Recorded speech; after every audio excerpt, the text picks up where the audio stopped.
हे मन के मन मोहनी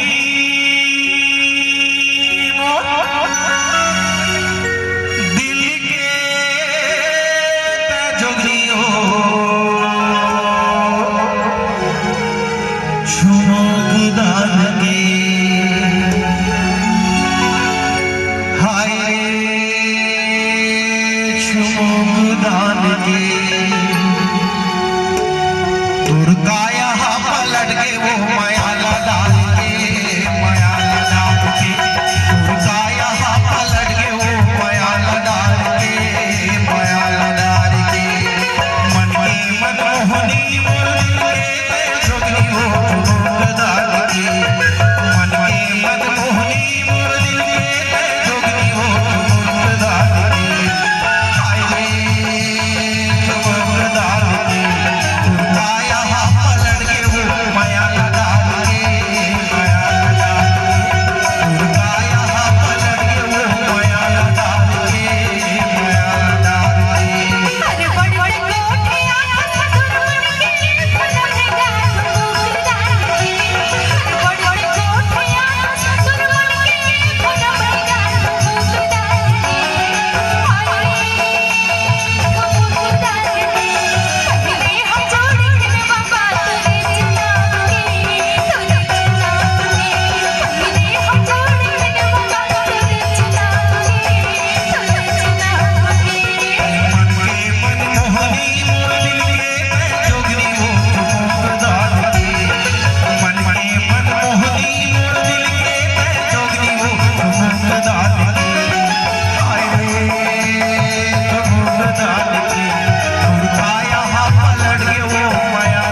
गीत संगीत के मजा देखो, छत्तीसगढ़ी बोली भाषा के मजा देखो। ये गीत संगीत के माध्यम से तुम बजात रहो ना जी, ये बात वाह वाह। दुनिया आगे बढ़ गई, बहुत आगू निकल गई दुनिया। ये नवा जमाना की लड़का मल्ला पीछे जमाना की कोई चीज जतिक चीज नंदा गए है वो मल्ला कुछ पता नहीं। हमारे वाले जनरेशन ला पता है, हमला कुछ हम जाना था, लेकिन ये अवैया लड़का मन नहीं जाने, सिरतोन में नहीं जाने, काबर नहीं जाने, काबर की अब वो चीज नंदागे है, और जब नंदागे है तो कहाँ ले पाही। लेकिन ये गीत संगीत के दम देखो, ये छत्तीसगढ़ी गीत संगीत में सभी चीज के बखान है।